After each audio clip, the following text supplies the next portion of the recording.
पड़ताल कर रहे हैं पूर्व रॉ चीफ एएस दुल्लत के उन दावों की जिनकी वजह से 1.5 दशक बाद फिर सुर्खियों में आया कंधार विमान हाईजैक। नहीं अवॉइड किया जा सकता था, जैसे हालात थे कुछ नहीं अवॉइड किया जा सकता था। जिस गैर जिम्मेवारी के साथ वो IC 814 को अमृतसर से जाने दिया, तो इतने सालों से बेकसूर लोग की जो खून बह रही है कश्मीर में, उसको रोकने में हम सब लोग सफल होते। उस वक्त सरकार ने जो निर्णय लिया था देश के हित में लिया था, देशवासियों के हित में लिया था।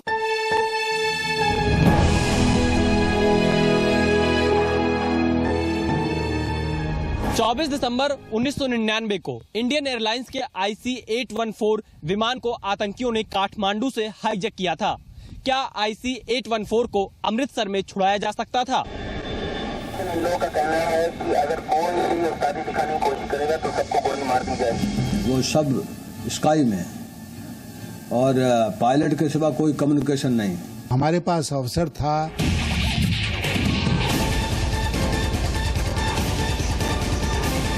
क्या विमान को छुड़ाने के लिए आतंकवादियों को रिहा करके वाजपेयी सरकार ने सरेंडर कर दिया था?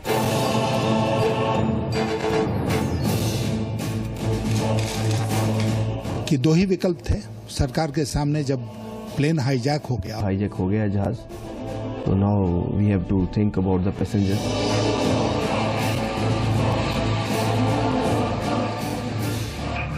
दुल्लत के दावों पर जारी विवाद के बीच क्या कह रहा है वो शख्स जो उस IC 814 विमान का पायलट था, जिस विमान का आतंकियों ने अपहरण किया था?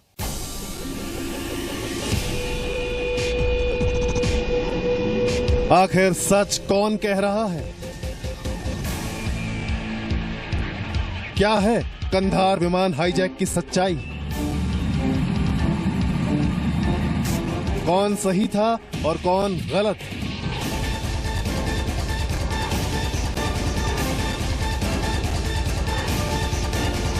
ये सब जानने के लिए आज आपको देखनी होगी IC 814 की पूरी कहानी। नमस्कार, आप देख रहे हैं जी न्यूज। आपके साथ हूं मैं रूबिका लियाकत। कंधार विमान हाईजैक के 15 साल 6 महीने बाद एक बार फिर IC 814 सुर्खियों में है। IC 814 इंडियन एयरलाइंस का वही विमान है जिसका अपहरण आतंकियों ने 24 दिसंबर 1999 को किया था। हाल ही में रॉ के पूर्व चीफ एएस दुल्लत ने अपनी किताब में कंधार विमान हाईजैक को लेकर कई चौंकाने वाले दावे किए हैं, जिन पर सियासी विवाद भी हुआ। आज हम दुल्लत के दावों की पड़ताल के बीच IC 814 की पूरी कहानी आपको बताएंगे। आखिर कंधार विमान हाईजैक का सच क्या है? शुरुआत इस खबर से।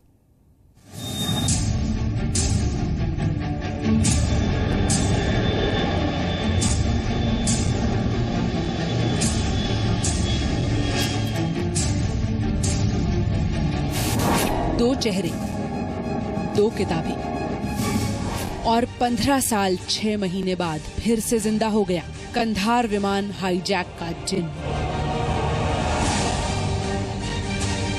पहली किताब रॉ के पूर्व चीफ एएस दुल्लत की, कश्मीर द वाजपेयी ईयर्स। इस किताब में दुल्लत ने लिखा है कि कंधार विमान हाईजैक में आतंकियों से निपटने में भारी चूक हुई। दुल्लत ने यह भी कहा कि फारूक अब्दुल्ला आतंकियों की रिहाई नहीं चाहते थे। रिलीज करना चाहिए, नहीं करना चाहिए, कितनों को करना चाहिए, तो उन्होंने कहा तुम इसी काम में एक्सपर्ट हो। देश के सियासतदानों पर दुल्लत के दावे का दबाव भी पड़ा। कांग्रेस इसे तत्कालीन वाजपेयी सरकार की नाकामी बताने लगी।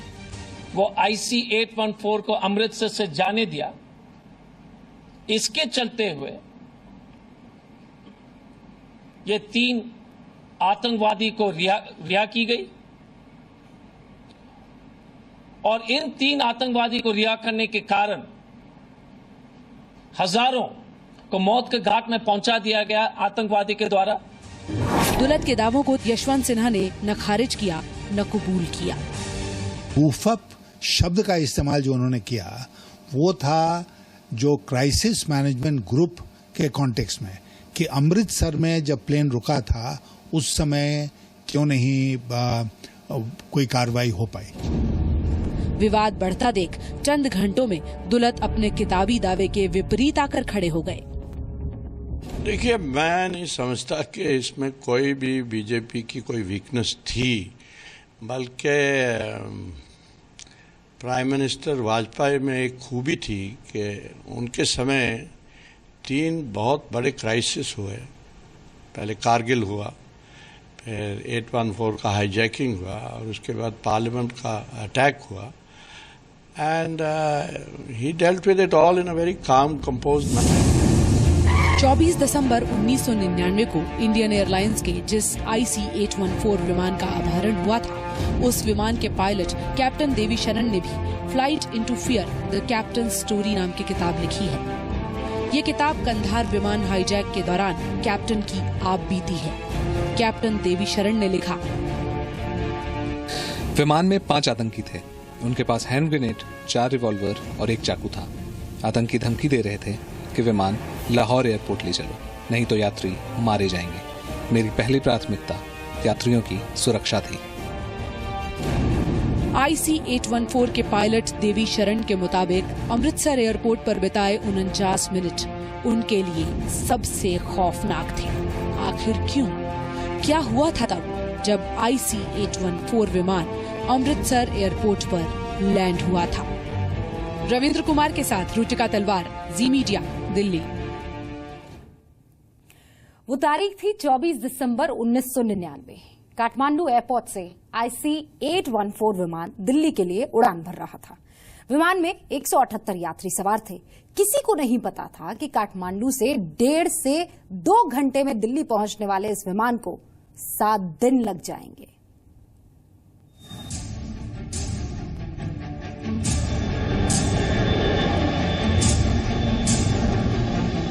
काठमांडू के इसी त्रिभुवन इंटरनेशनल एयरपोर्ट से 24 दिसंबर 1999 को दिन के अपने दूसरे असाइनमेंट पर IC-814 के फ्लाइट कमांडर कैप्टन देवी शरण ने दिल्ली के इंदिरा गांधी अंतर्राष्ट्रीय हवाई अड्डे के लिए उड़ान भरी थी।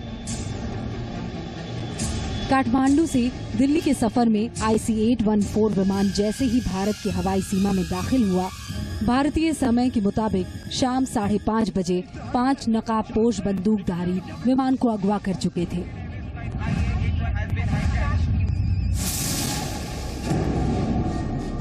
वो सब स्काई में और पायलट के सिवा कोई कम्युनिकेशन नहीं। AK-47 है या पिस्टल है या क्या है, ये कोई बात पक्की तौर पर नहीं कही जा सकती। IC-814 विमान को अपने कब्जे में ले चुके बंदूकधारियों ने फ्लाइट कमांडर कैप्टन देवी शरण को लखनऊ के रास्ते सीधे लाहौर ले चलने का हुक्म सुनाया। रिएक्शन था कि व्हाट डू यू वांट, क्या चाहते हो आप? कहते इसको लाहौर ले चलो। तो हमने उनको समझाया कि लाहौर का तेल नहीं है हमारे पास। तो उसके बाद कहते हैं आपको लाहौर जाना पड़ेगा, नहीं तो हम अभी तैयारे को उड़ा देंगे। 178 लोग वक्त की मजबूरी से बंध गए थे, अपनों से दूर, बेबस, डरे हुए। आतंकित आंखों में आंसू को थाम लेने की छटपटाहट नजरों को पत्थर बना चुकी थी।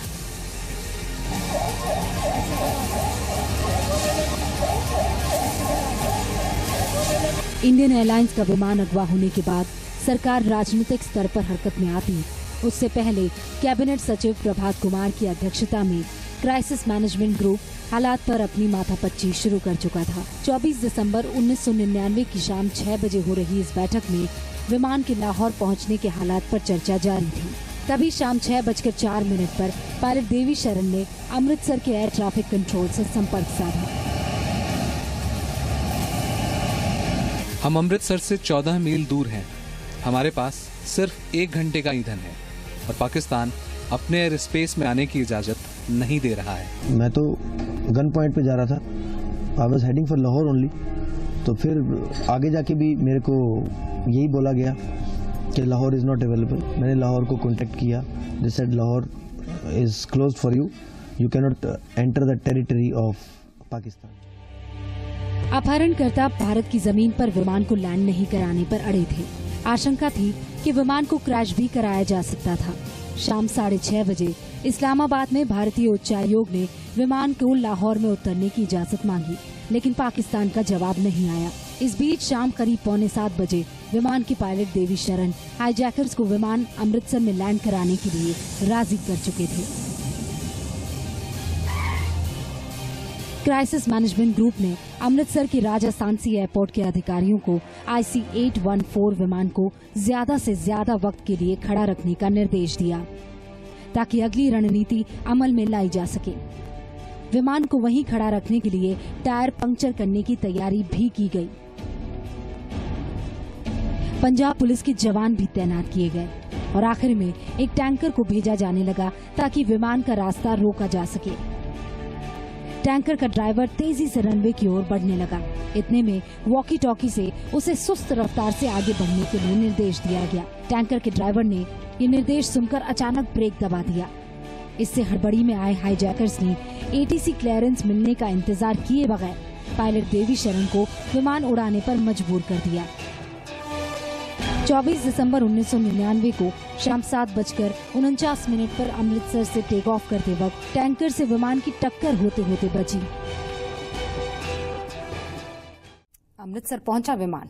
हड़बड़ी में ITC से बगैर परमिशन लिए विमान उड़ भी गया। अमृतसर से IC-840 विमान हाईजैकर्स के निर्देश पर लाहौर के लिए उड़ान भर चुका था, लेकिन इस्लामाबाद से हरी झंडी का इंतजार भी था। इन सबके बीच क्राइसिस मैनेजमेंट ग्रुप को यह समझ में नहीं आ रहा था कि इस पूरे के पूरे सिचुएशन से कैसे डील किया जाए। अब किया जाए, आगे की कहानी। इंडियन एयरलाइंस का हाईजैक हुआ विमान लाहौर के आसमान में था, लेकिन उसे लैंड करने की इजाजत नहीं मिल रही थी। लाहौर एयरपोर्ट की बत्तियां भी बुझा दी गई थी। कोई दूसरा रास्ता न देख कैप्टन देवी शरण ने विमान को लाहौर एयरपोर्ट पर उतारने की जिद ठान ली। आखिरकार पाकिस्तान ने भी विमान लैंड कराने की इजाजत दे ही दी। लाहौर में विमान को रिफ्यूल किया गया, लेकिन रात 10:30 बजे विमान को लाहौर छोड़ने के लिए मजबूर कर दिया गया। I was on the runway. मेरे को उन्होंने बाउजर भेजा। थोड़ा लेट आया बाउजर, पर आया bowser. But by that time they said कि we will not take fuel also. हमें यहाँ से जाना है, किसी भी तरीके से जाना है। तो I had no option, I had to take off. 3 हफ्ते पहले रचना सहगल से शादी रचाने वाले 25 साल के रूपिन कात्याल को अपहर्ताओं के हर एक हुक्म की तामील न करना महंगा पड़ गया।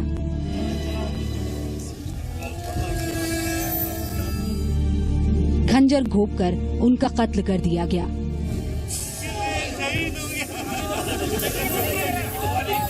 ये कहा गया था कि मेरा बेटा सीरियसली इंजर्ड है, तो ये तो हैवानियत की इंतहा है।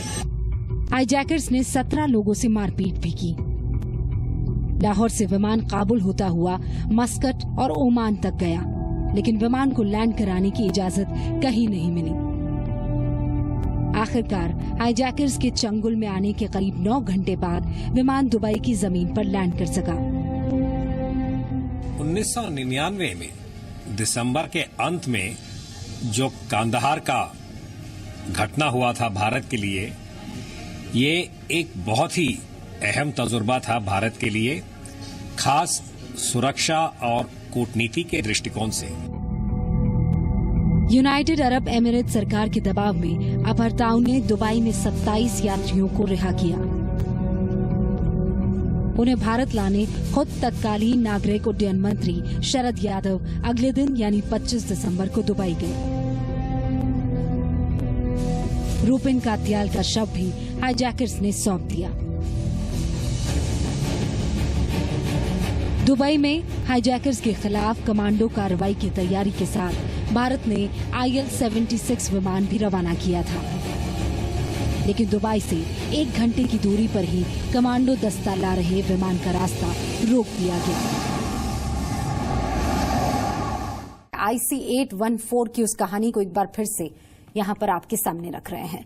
केंद्र सरकार के पास जब IC-814 विमान के हाईजैक की सूचना आई, तब भारत की अमेरिका के उप विदेश मंत्री स्ट्रॉप टॉलबॉट के साथ सुरक्षा मामलों पर एक मीटिंग चल रही थी।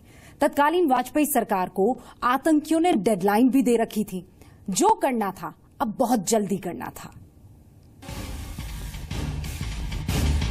एयर इंडिया के विमान IC-814 को हाईजैकर्स दुबई से अफगानिस्तान के कंधार ले गए। अब यात्रियों को छुड़ाना आसान नहीं था। कंधार में अगले 2 दिन तक किसी रास्ते की तलाश अटकी रही। तालिबानियों के जरिए अपहर्ताओं से पहली बातचीत अमेरिका में पढ़े कुछ तालिबानी नेताओं से संपर्क के बाद ही शुरू हो सकी। लंबी जद्दोजहद और सब कुछ अनिश्चित। बेगुनाह भारतीयों को बंधक बनाने की इस अमानवीय हरकत के खिलाफ भारत में गुस्सा था तो विश्व जनमत की सहानुभूति भारत के साथ थी। यूनाइटेड नेशंस भी विमान में फंसे यात्रियों की सलामती और सुविधा की कोशिशों में जुट गया। पाकिस्तान में UNDP के तत्कालीन प्रमुख एरिक डी मूल भी पर्यवेक्षक और वार्ताकार बनकर कंधार पहुंचे। अंतर्राष्ट्रीय कोशिशों के बाद एयरक्राफ्ट में सैनिटेशन और खाना पानी का इंतजाम हो सका। भारत एक और अपहर्ताओं से बातचीत में जुटा था तो दूसरी ओर कमांडो कार्रवाई के नफे नुकसान भी तलाशे जा रहे थे। भारत की वार्ताकार टीम के साथ कुछ NSG कमांडो भी गए थे, लेकिन 178 लोगों की जान जोखिम में डालकर कड़ी कार्रवाई करना आसान नहीं था। प्लेन उड़ाया जा सकता था, लोग सारे के सारे लोग मारे जा सकते थे और वो देश का मूड नहीं था, सरकार का भी मूड नहीं था।